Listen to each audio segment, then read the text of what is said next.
Natanaw nyo na ba ang inyong mga tanim na kamatis sa pagtatapos ng Agosto?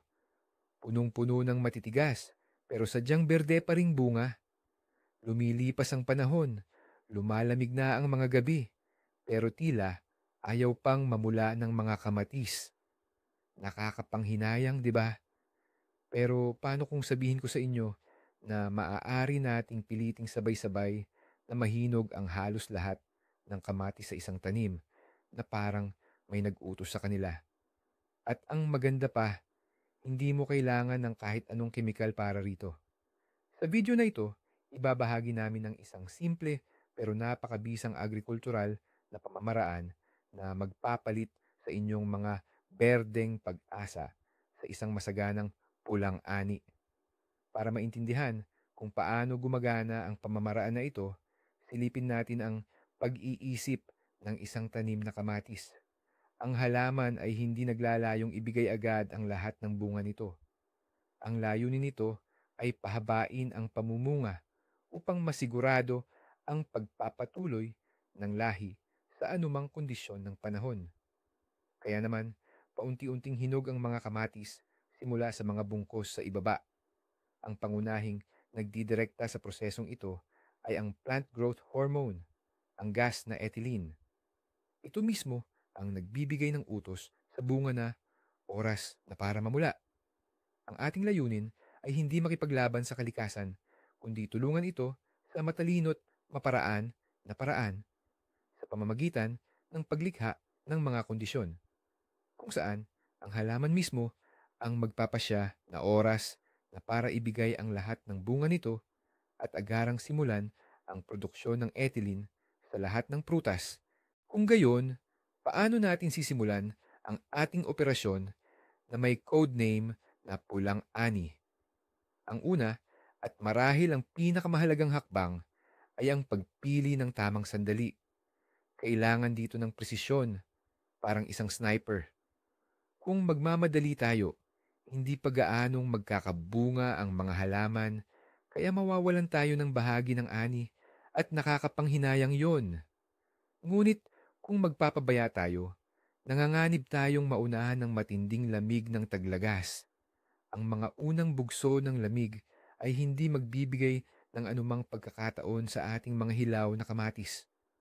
Ang ginintuang tuntunin na sinusunod ng mga batikang hardinero ay simulan ito mga 30-40 araw bago ang inaasahang matinding paglamig.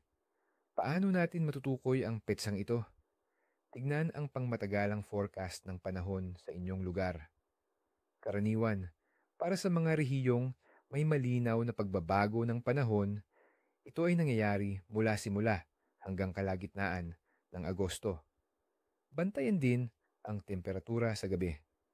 Kapag tuloy-tuloy itong bumaba sa 10-12 degrees Celsius, ito ay malinaw na senyales para sa halaman na oras na para ihinto na ang paglaki at ituon ang lahat ng lakas sa pagbubunga sa ating mga kamatis.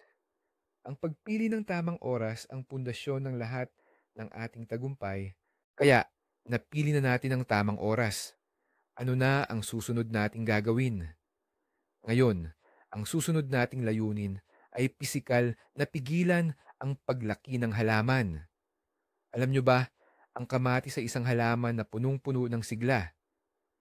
Patuloy itong aakyat, maglalabas ng mga bagong usbong at dahon hanggang sa huli, hanggat may natitirang kaunting init at liwanag. Ngunit sa pagtatapos ng panahon, hindi na ito epektibong paggamit ng lakas ng halaman. Hindi natin kailangan ng bagong luntiang dahon. Ang kailangan natin ay pulang bunga.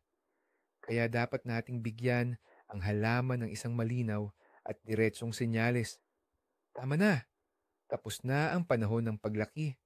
Oras na para ibigay ang lahat ng bunga nito. Para magawa ito, isasagawa natin ang tinatawag na pagputol sa tuktok, topping o pagtuldok, pinching. Sa bawat pangunahing tangkay, hahanapin natin ang pinakatuktok na dulo ng halaman. Iyon ang lugar kung saan sumusulpot ang mga bagong dahon.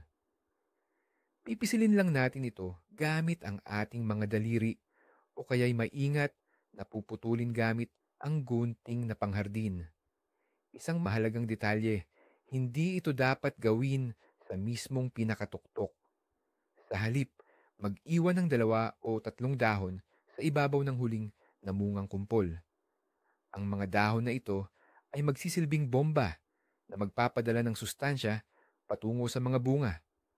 Ang simpleng operasyong ito ay ganap na magpapatigil sa paglaki ng halaman pataas at pipilitin itong ilihis ang lahat ng sustansya mula sa ugat, hindi sa mga bagong usbong, kundi sa mga bunga na naroon na kahit kinurot na namin ang mga tuktok nito, matigas ang ulo ng kamatis na ito at ayaw pa ring sumuko. Patuloy itong nagtatangkang magparami at naglalabas ng panibagong mga kumpol ng bulaklak. Ang maliliit na dilaw na bulaklak na ito ay napakaganda at nagbibigay pag-asa, di ba? Parang malapit nang may lumabas na isa pang kamatis. Pero sa pagtatapos ng panahon, ito ay bitag lamang sa sustansya at walang saysay na pag-asa para sa atin. Magpakatotoo tayo. Ang bulaklak na lumabas ng kalagitnaan o katapusan ng Agosto ay hindi naaabot para maging buo at malaking kamatis. Sa pinakamaganda, ito ay magiging isang napakaliit na berdeng bunga na kukuha lamang ng mahalagang lakas mula sa halaman at mauuwi lang sa wala. Samantalang, para lang suportahan ang bawat bulaklak na ito, ginagamit ng halaman ang potassium, phosphorus, at iba pang mahahalagang elemento. Ang mga elementong iyon na ngayon ay lubhang kailangan ng mga nabuo na. Pero, berde pa rin kamatis. Kaya naman, kahit masakit sa kalooban, hindi tayo dapat mag-alinlangan. Alisin natin ng walang awa ang lahat ng bulaklak at maging ang mga hindi pa bumubukas na usbong. Bawat bulaklak na aalisin ay magbibigay ng dagdag na sustansya sa mga mas matanda at berde pa nitong mga kapatid upang mapabilis ang kanilang paghinog at maging pula. Sa parehong prinsipyo, aalisin din natin ang mga susunod na dapat nang alisin. Ito, yung pinakamaliliit na kamatis, yung mga bagong buo pa lang, kasing laki lang ng gisantes o kaya'y maliit na seresa. Oo, alam kong masakit sa damdamin na tanggalin ang bunga, kahit maliit pa lang, parang nasasayang. Pero isipin ulit natin ang praktikal na lohika ng isang hardinero. Ang napakaliit na kamatis na ito ay halos walang pag-asang lumaki ng husto at lalong walang pag-asang gumulang sa tamang panahon. Ito, tulad ng bulaklak, ay sumisipsip lamang ng lakas at sustansya mula sa buong halaman na siyang dapat sana ay para sa mas malalaking bunga. Ang resulta, wala tayong makukuhang tama. Hindi lalaki ang maliliit na ito at ang mga mas malalaki nilang kapatid ay hindi rin makakakuha ng sapat na sustansya na magpapabagal sa kanilang paggulang. Kaya matapang nating tanggalin ang lahat ng maliliit na bunga na malinaw na hindi na kayang gumulang. Ang bawat gisantes na tatanggalin ay dagdag na enerhiya para sa mga bungang may malaking potensyal na lumaki, pumula at maging masarap. Hindi ito pagiging malupit, kundi matalinong pamamahala sa resources ng iyong kamatis. Magaling! Naisagawa na natin ang paunang pagtatabas. Tinanggal natin ang mga dulo, bulaklak at maliliit na bunga. Ano ang naabot natin dito? Sadyang binago natin ang daloy ng sustansya sa loob ng halaman. Isipin ninyo ang isang sistema ng kalsada na maraming sanga. Dati, ang mga katas at nutrisyon mula sa ugat ay dumadaloy sa lahat ng direksyon. Pataas sa mga bagong dahon, patabi sa mga pasimang, sa mga bulaklak, at sa lahat ng bunga, malaki man o maliit. Ngayon, sinarahan na natin ang lahat ng daan na hindi kailangan. Isang pangunahing ruta na lang ang iniwan natin. Ugat, tangkay, malalaking berdeng bunga. Ngayon, lahat ng mahahalagang elemento ng halaman, tubig, potassium, phosphorus, magnesium, at mga asukal na nalilikha sa dahon, Lahat ng ito ay tumuon na sa iisang malakas na agos patungo sa mismong lugar na kailangan natin. Ang mga bunga na dati huling nakakatanggap ng nutrisyon ay ngayon ang binibigyan na ng buong pansin. Nakakatanggap sila ng mas pinabuting supply ng sustansya na nagpapahintulot sa kanila na hindi lang mabilis lumaki, kundi aktibo ring mag-ipon ng mga sangkap na kinakailangan para simulan ang proseso ng paghinog. Sa esensya, ang halaman natin na dating parang magulong konstruksyon ay ginawa nating isang perpektong organisadong linya ng produksyon para sa pagpapahinog ng kamatis. Okay, naayos na natin ang daloy ng sustansya. Ngayon, oras na para bahagyang gisingin ang ating kamatis, bigyan ito ng kaunti ngunit kapansin-pansin na stress. Huwag kayong mag-alala, hindi natin ito pahihirapan. Sa mundo ng mga halaman, ang bahagyang stress ay isang napakalakas na katalista para sa paglipat sa huling yugto ng kanilang buhay o ang pagpapahinog ng mga buto na nasa loob ng bunga. Kapag naramdaman ng halaman na lumalala ang mga kondisyon, ang pangunahing biological na programa nito ay tila sumisigaw. Babala, panganib, kailangang agarang mag-iwan ng supling. At ano ang supling para sa kamatis? Tama, hinog na bunga na may ganap na buto. Ang ating gawain ay artipisyal na lumikha ng ilusyon ng ganitong uri ng lumalalang kondisyon. Parang ito ay isang bahagyang tulak na magtutulak sa isang atleta na nag-aalangan na bilisan ang pagtakbo patungo sa finish line. Hindi natin sinisira ang halaman, bagkus ay ginaganyak natin ito. At mayroong ilang napaka-epektibo at ligtas na paraan upang gawin ito na magsisilbing hudyat para sa kamatis na oras ng mamula. Ngayon, isa-isa nating tatalakayin ang mga ito. Ang una at pinakamadaling paraan para makagawa ng ang kontroladong stress sa halaman ay ang bawasan ang pagdidilig. Alalahanin natin, ano ba ang nangyayari sa kalikasan pagsapit ng tag-init? Nagiging madalang ang pag-ulan at unti-unting natutuyo ang lupa. Para sa halaman, isa itong malinaw na tanda na nagbabago na ang panahon at posibleng magiging mas tuyo. Gagayahin lang natin ang natural na prosesong ito. Simula ngayon, ititigil na natin ang madalas at maramihang pagdidilig.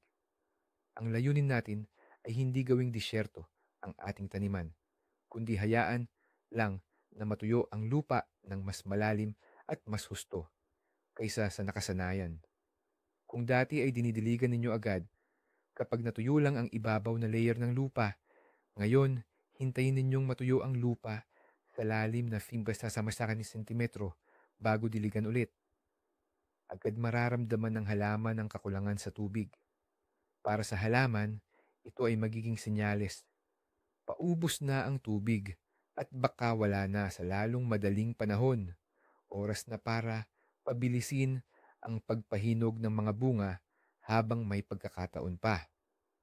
Ang paraang ito ay hindi lamang nagpapasigla sa pagpahinog, kundi ginagawa rin itong mas masarap ang mga kamatis.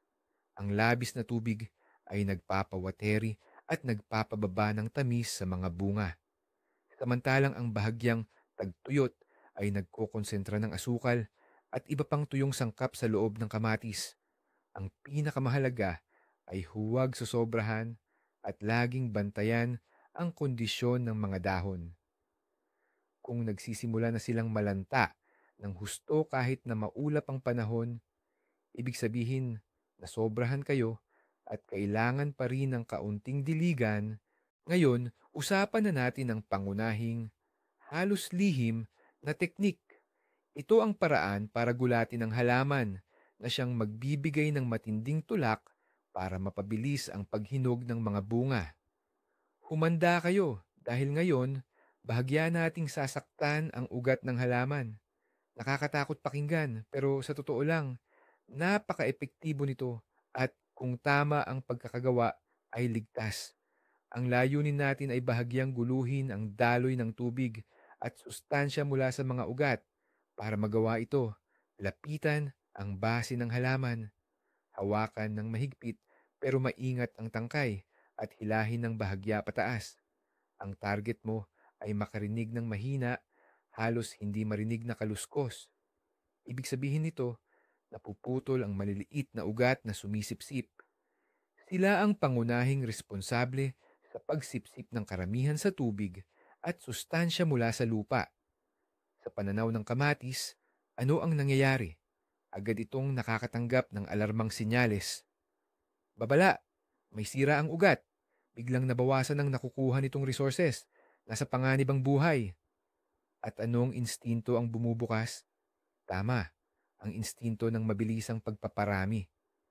Ginagamit ng halaman ang lahat ng reserba nito para mapahinog ng mabilis ang mga bunga bago pa ito tuluyang mamatay. Ito ang pinakamalakas na pampasigla na maibibigay natin dito. Isang mahalagang paalala sa nakaraang hakbang, huwag sobrahan. Hindi natin kailangan ang isang punong nabunot ang ugat at nakahandusay sa taniman. Ang kailangan natin ay bahagya lamang na pinsala. Gawin ito ng maayos at walang biglaang paghila. Kung ang lupa ay siksik, maaari mo munang bahagyang ugain ang puno mula sa isang tabi patungo sa kabilang tabi bago mo tuluyang hilahin pataas. Ngunit kung ang lupa naman ay maluwag at madaling gumalaw ang halaman, maging labis na maingat. Makakamit ang layunin kapag naramdaman mong umangat ng 1 o 2 sentimetro ang halaman at narinig mo ang natatanging tunog ng pagkaputol ng mga ugat. Pagkatapos ng prosesong ito, maaaring bahagyang malanta ang halaman sa loob ng 1 o 2 araw o bumaba ang dahon. Ito ay ganap na normal na reaksyon sa stress at sa pagbaba ng supply ng tubig. Huwag kang matakot at huwag mo agad itong diligan dahil mawawala ang lahat ng epekto. Sa loob ng ilang araw, manunumbalik ang sigla ng mga dahon, aangkop ang halaman sa bagong kondisyon, ngunit ang malakas na programa para sa mas mabilis na pagkahinog ay nai-activate na at sisimulang gumana ng buong lakas. Ngayong nilimitahan na natin ang pagkuha ng sustansya ng halaman mula sa lupa, kailangan na rin nating rebyuhin ang mga pataba na ibinibigay natin, lalo na kung patuloy ka pa ring nagpapataba.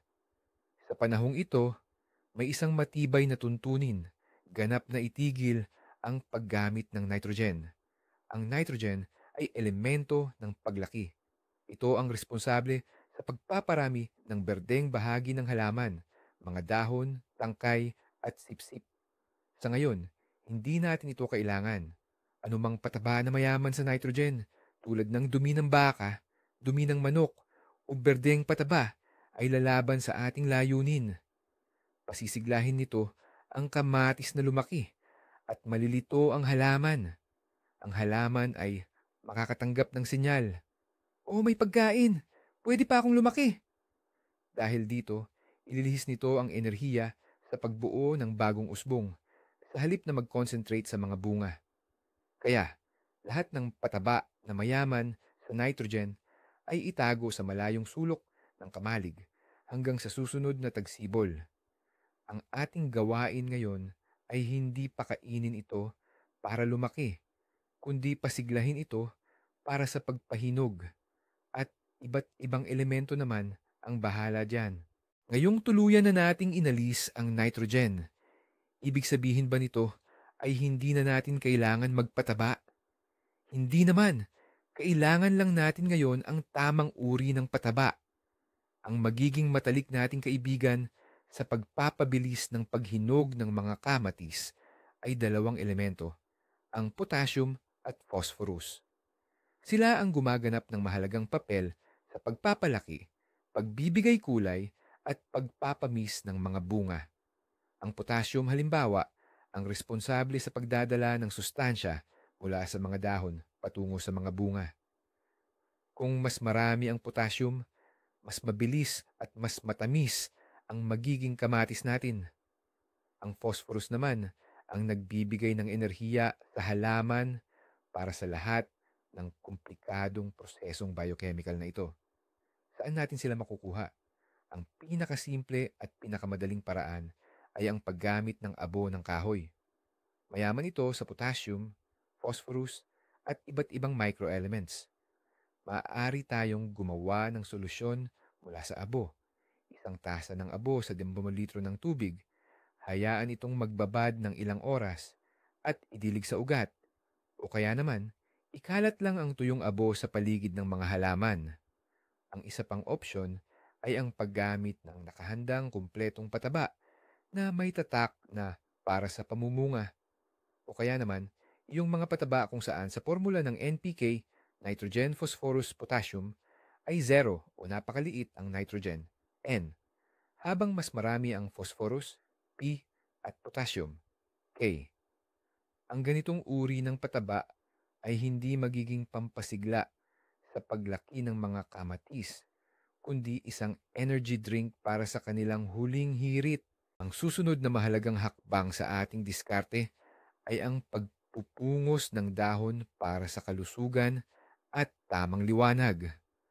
Pagsapit ng huling bahagi ng panahon, ang ilalim na bahagi ng tanim na kamatis ay madalas nagiging masyadong masukal. Ang mga dahon sa ibabang bahagi ay halos hindi na gumaganap sa kanilang pangunahing tungkulin, ang photosynthesis. Sila ay tumatanda, naninilaw, at nagkakaroon ng mga batik. Sa halip, sadyang nakakasagabal sila sa daloy ng hangin malapit sa lupa na lumilikha ng perpektong kondisyon para sa pagkalat ng mga sakit na dulot ng fungi, lalo na ang Phytophthora. Bukod pa rito, nililiman nila ang mga bungkos ng bunga sa ibabang bahagi at sinasayang ang mahalagang tubig na sadyang limitado na natin. Kaya naman, nang walang alinlangan, kumuha tayo ng malinis na papruning shears o matalas na gunting at alisin ang lahat ng dahon hanggang sa unang bungkos ng bunga. Ang tangkay sa ibabang bahagi ay dapat maging lubos na walang dahon. Huwag kang mag-alala, malaki ang maitutulong nito sa halaman. Ang prosesong ito ay may 3 benepisyo. Pinapabuti ang daloy ng hangin, binabawasan ang panganib ng sakit, pinahihintulutan ang sikat ng araw na makarating sa mga bunga, at inaalis ang mga dahon na labis na kumakain ng tubig at sustansya. Matapos nating alisin ang mga dahon sa ilalim ng ating tanim na kamatis, kailangan nating tingnan ng mabuti ang buong halaman. Ang layunin natin ay masigurong nasisikatan ng araw ang bawat kumpol ng kamatis. Ang sikat ng araw ay hindi lang nagbibigay ng init, ito rin ang pangunahing salik na nagpapagana sa paggawa ng lycopene, ang pigment na nagbibigay kulay pula sa kamatis. Kung nakatago sa lilim ng makakapal na dahon ang isang kumpol, mas babagal ang paghinog nito. Kaya't suriin natin ang kabuuan ng halaman. Hanapin ang mga dahong direktang naglililim sa mga bunga at huwag mag-atubiling tanggalin ang mga ito. Hindi naman kailangang kalbuhin ang halaman. Kailangan pa rin ng mga dahon para sa photosynthesis. Pero ang pagtanggal ng 2 hanggang 3 dahon na nagbibigay ng matinding lilim sa kumpol ay lubos na makatwiran. Minsan, sapat na ang bahagyang baguhin ang posisyon ng kumpol. Dahan-dahang itali ito para masikatan ng araw. Tandaan, bawat karagdagang oras sa ilalim ng direktang sikat ng araw ay isang hakbang tungo sa mabilis at sabay-sabay na pamumula ng inyong ani. Ngayon, pag-usapan naman natin ang isang napaka-popular na tradisyonal na paraan na madalas pinagtatalunan. Ito ay ang paggamit ng plastic bag na may balat ng saging o hinog na mansanas na diretsong ipinapatong sa buwig ng berdeng kamatis. Medyo kakatuwa tingnan, aminin? Mayroong nagsasabing kuwentong barbero lang ito, habang may iba naman na tiyak na gumagana nga ito. Kaya, ano ba talaga ang totoo? Ang totoo Ang pamamaraang ito ay may matibay na batayan sa agham. Naalala nyo ba, sa simula pa lang ay napag-usapan na natin ang ethylene gas, ang hormone ng paghinog, ang mga hinog na mansanas, at lalo na ang mga saging o mas tiyak, ang balat nito, ay mga champion sa paglalabas ng ethylene sa kapaligiran. Kapag inilagay natin ang mga ito sa loob ng isang saradong plastic bag kasama ang buwig ng berdeng kamatis, para tayong gumagawa ng isang tunay na gas chamber. Biglang tumataas ang konsentrasyon ng ethylene sa loob ng bag. Ang gas na ito ay pumapasok sa loob ng mga kamatis at nagsisilbing trigger or pampukaw na nagpapabilis sa panloob na biochemical processes ng paghinog. Purong kimika ito at talagang gumagana. Kaya hindi ito katang-isip o alamat, kundi isang tunay at epektibong tip. Posible bang mas pabilisin pa ang prosesong ito, lalo na kung malamig na ang mga gabi?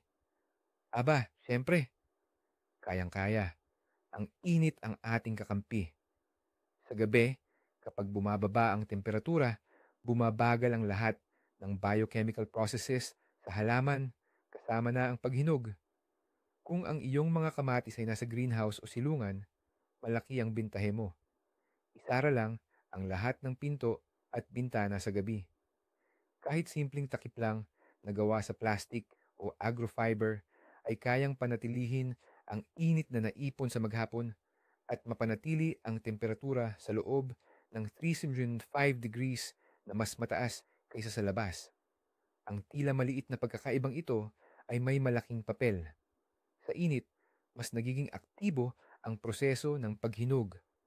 Kung ang iyong mga kamatis naman ay nakatanim sa bukas na lupa, pwede mong takpan ang mga halaman ng panakip na non-woven fabric sa gabi. Hindi lang ito magpoprotekta sa kanila mula sa malamig na hamog na nagdudulot ng phytophthora or late blight, kundi lilikha din ito ng mas komportabling microclimate para hindi masyadong lumamig ang mga bunga. Ang pagpapanatili ng init sa gabi ay parang extra time sa isang laro na pwedeng magpasya sa resulta ng buong laban para sa masaganang ani. May isa pang paraan ng pag-i-stress na ginagamit ng ilang bihasang hardinero. Ito'y mas radikal kaysa sa pag-i-stress ng ugat at nangangailangan ng tiyak na kahusayan. Ang teknik na ito ay ang paghihiwa ng tangkay. Kumuha ng matalas at malinis na kutsilyo. Sa pinakababang bahagi ng halaman, mga simi hanggang 7 sentimetro mula sa lupa, hatiin ng pahaba ang tangkay ng humigit kumulang 1 hanggang 6 na sentimetro.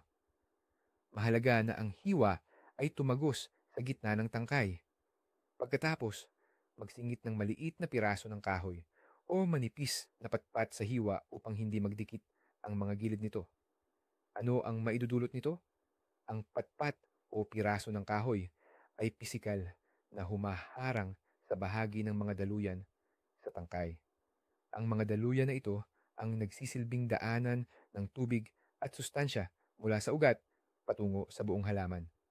Dahil dito, mas matindi ang kakulangan sa resources na nararanasan ng buong halaman. Ang matinding stress na ito ay nagpapadala ng napakalakas na senyales sa halaman na halos agad-agad nitong sinasagot sa pamamagitan ng mabilis na pagpapahinog ng mga bunga. Gayunpaman, kinakailangang gamitin ang pamamaraang ito ng may matinding pag-iingat.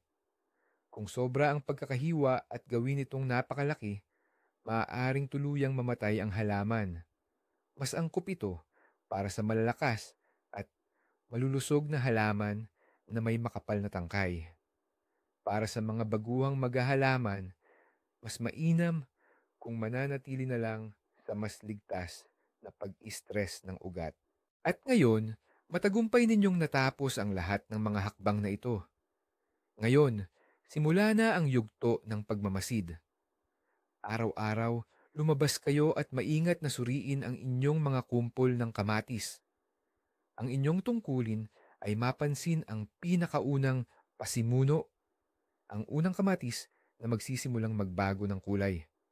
Una, magiging parang gatas ang puti nito. Pagkatapos ay bahagyang mamumula sa isang bahagi at pagkatapos ay unti-unting mapupuno ng matingkad na pulang kulay. Sa sandaling makita ninyo ang kahit isa lamang na ganoong bunga sa tanim, maaari na kayong magdiwang ng maliit na tagumpay. Ito ang tiyak na senyales na nagsimula na ang proseso. Ang unang kamatis na nagsisimulang mahinog ay aktibong maglalabas ng sarili nitong ethylene, ang gas na nagpapahinog. Ang gas na ito naman ay makakaapekto sa mga pinakamalapit nitong berdeng kapitbahay sa kumpol na mag-uudyok din sa kanila na mamula. Nagsisimula ang isang tunay na chain reaction. Kasunod ng unang namulang kamatis, parang inutusan, magsisimula ng magbago ng kulay ang iba pa. Una sa parehong kumpol at pagkatapos ay sa mga katabing kumpol. Ang inyong layunin ay simulan ang mekanismong ito at ang paglitaw ng unang hinog na bunga ay patunay na nagtagumpay kayo. At sa lahat ng ito, ang pinakamahirap at pinakahuling bahagi para sa sino mang nagtatanim ay ang pasensya. Ginawa mo ng tama ang lahat. Pinigilan ang pagtubo, nilagyan ng kaunting stress, inayos ang nutrisyon at tamang ilaw. Sinimulan mo na ang isang komplikadong proseso ng biochemical sa halaman. Ngayon, huwag ka nang masyadong mag-alala o umasa ng agarang resulta kinabukasan. Bigyan mo ng oras ang halaman para maka-adjust at tumugon sa mga kondisyong iyong inilaan. Kadalasan, makikita ang mga pagbabago sa loob ng 7 hanggang 10 araw pagkatapos mong gawin ang lahat ng proseso. Hindi na kailangang araw-araw na inspeksyonin ang mga halaman na may magnifying glass o magdagdag ng anumang bagong pagbabago. Manood ka lang. Makikita mo kung paano ang mga hilaw na bunga na dating matingkad na berde ay parang lumalabo, nawawalan ng kulay esmeralda, nagiging mas mapusyaw. Pagkatapos nito, magsisimulang lumabas ang mga unang orange o rosas na batik sa balat nila. Ito na ang simula ng pagtatapos ng kanilang berdeng kabataan o pagiging hilaw. Ang iyong ginawang intervention ay maikli ngunit sadyang epektibo. Ngayon, hayaan mo na ang kalikasan ang magpatuloy sa kanyang trabaho. Maniwala ka, tiyak na ikagugulat ka ng resulta. Makikita mo, hindi lang iisang kamatis ang mamumula, kundi buong kumpol ng bunga na sabay-sabay na namumula. Ngayon, narito ang tunay na game changer, ang malaking sikreto na madalas palampasin ng marami. Ang sikreto ay hindi sa isang aksyon lang, hindi sa pagpuputol ng dulo, hindi sa pagkalog ng ugat, at hindi sa paglalagay ng mansana sa supot. Ang sikreto ay nasa sinerhiya. Hindi lang kayo basta gumagawa ng isa, kundi lumilikha kayo ng perpektong bagyo para sa halaman. Sinasabi ninyo sa halaman sa wika nito, tapos na ang panahon ng paglago. Wala ng tubig, walang sustansya, at wala ng oras para lumaki. Ang tanging pag-asa mong mabuhay ay ang agarang pagpahinog ng mga buto sa mga prutas na ito. Ang pagpuputol ng dulo ay pumipigil sa paglaki. Ang paglimita sa deline at pagkalog ng ugat ay lumilikha ng artipisyal na tagtuyot at banta. At ang pagtanggal ng labis na murang bunga at dahon ay nagko-concentrate ng lahat ng natitirang enerhiya sa isang punto. Ang halaman ay bahagyang kinakabahan at naglalabas ng hormone ng pagkahinog, ang ethylene, sa lahat ng bunga ng sabay-sabay. Hindi ninyo ito pinipilit, kundi kinukumbinsi. At lahat ng ito ay ganap na natural, likas na mekanismo ng walang anumang kemikal. Kaya, tulad ng nakikita ninyo, para makakuha ng sabay-sabay na paghinog ng pulang kamatis, hindi ninyo kailangan ng mahika. Kailangan lamang ng kaunting pag-unawa sa biyolohiya ng halaman at tamang pagbibigay ng senyales sa tamang oras. Ito ay simple, epektibo, at ganap na ligtas para sa inyong ani. Maraming salamat sa inyong pagtapos sa panonood ng video na ito. Kung naging kapaki-pakinabang ito para sa inyo, huwag kalimutang mag-like at mag-subscribe sa channel upang hindi ninyo mapalampas ang mga bagong tips at diskarte sa paghahalaman. Ano naman ang inyong mga sikreto para mapabilis ang pagkahinog ng mga kamatis? Ibahagi ang inyong mga subok na paraan sa comments. Sama-sama nating buuin ang pinakamagandang koleksyon ng mga payo